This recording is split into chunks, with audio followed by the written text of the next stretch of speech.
அடுத்த வாழ்க்கை நீங்கள் நல்லா இருக்கணும்னு சொன்னால் நீங்கள் கடவுளை விட பொண்டாட்டியை விட நல்ல நண்பர்களை தேர்ந்தெடுக்கணும். நான் கொண்டு வந்து யோகா எக்ஸசைஸ் எல்லாம் பண்ணிட்டு இருந்தால் கூட சிகரெட்டை மட்டும் இருந்தாலும் வேண்டியது. ஸோ என்னுடைய முக்கியமான உடல்களும் போன காரணமே அந்த சிகரெட்டு தான்.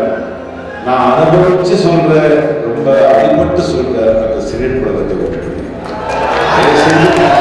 என்ன படுறது. எனக்கு வந்து உண்மையை பேசி பழக்கமாயிடுச்சு. சரி ஏதாவது பேசுகிறேன், சரி போய் பேச ஆரம்பிக்கலாம் அப்படின்னு சொன்னால் இது வரைக்கும் உண்மையை பேசிட்டோம். எனக்கு வாழ்க்கை இன்னும் கொஞ்ச நாள் இனிமேல் அதிலே வந்து எதுக்கு நம்ம போய் சொல்லணும் அப்படின்னு சொல்லி, ஏன்னா இப்போ அந்த பணம் பேர் புகழெல்லாம் வந்துட்டா போய் சொல்கிற மாதிரி ஒரு நிலைமை வந்துட்டு அப்போ நான் நினைக்கிறது பணத்துக்கு சாப்பாடு கஷ்டப்படும் போதே போய் சொல்லலை. ஒரு பணம் பேர் புகழ் வந்த பிறகு நம்ம வந்து போய் சொல்கிற மாதிரி ஒரு இதை சொல்லும்போது அந்த பணம் புகழோட அந்த ஆட்டம் பாருங்க ரொம்ப கஷ்டம். வந்து ஒன்று மட்டும் தெரிஞ்சுக்கணும், டைம் இஸ் வெரி ப்ரிஷியஸ். உலகத்தில் அடையவே முடியாத மூணே மூணு தான். ஒன்று அப்பா, ஒன்று அம்மா, இன்னொன்று டைம். இந்த நேரம் இந்த நிமிஷம் மறுபடியும் வாழ்க்கையில் அடையவே முடியாது. யார் வந்து நேரத்தை வீணாக்கிறானோ அவன் வாழ்க்கையில் முன்னேறவே முடியும். So time is like a diamond, it's so precious. அதை வந்து கரெக்டாக யார் யூஸ் பண்ணுறாங்களோ அப்போ வாழ்க்கையே நல்லா இருக்கும். எல்லாம் படிக்கிற காலத்தில் அந்த படிக்கிற அந்த டைமை வந்து கரெக்டாக படிக்கிறதுக்கு யூஸ் பண்ணிக்கணும். ஒவ்வொருத்தடையும் ஒன்றுக்கு மேலே கஷ்டம்தான்.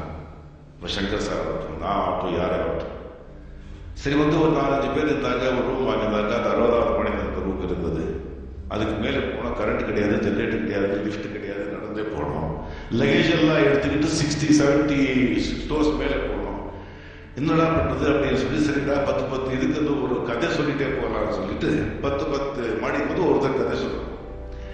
70வது மாடியில் ஒரு ரூம் இருக்கு, 69 போயிட்டாங்க, இன்னொருத்தர் தான் கதை சொல்லணும். நீ கதை சொல்லும்போது நான் சொல்ல சாமி கீழே மறந்துட்டேன்.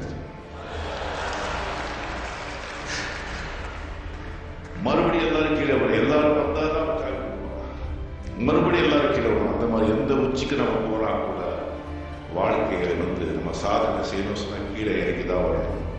மறுபடியும் கொஞ்சம் பொருளை போகணும். உச்சியில போயிட்டு உச்சியிலே இருந்தோம் சொன்னா, உச்சிலேயே நம்ம இருக்கோம் சொன்னா காணாம போயிடுவோம். சாதனை பண்ணதுக்கு கீழே வரும். வாழ்க்கையும் அப்படிதான், பல கல்யாணம் பண்ண சந்தோஷம் ஆயிடுச்சு, 60 வருஷம் பையன் சொன்னா பையன் கல்யாணம் பண்றதுக்கும் கீழே இறங்கி வரணும், பொண்ணு கல்யாணம் பண்றதுக்கும் கீழே இறங்கி வரணும். நிம்மதி சந்தோஷம் சொன்னா நிம்மதி டக்குன்னு போயிடும். மறுபடியும் சந்தோஷத்துக்கு கீழே இறங்கி வரும், கீழே இறங்கி வரணும். இறங்கி மேலே போறது வாழ்க்கையை அது சந்தோஷமா செய்யலாம். நன்றி.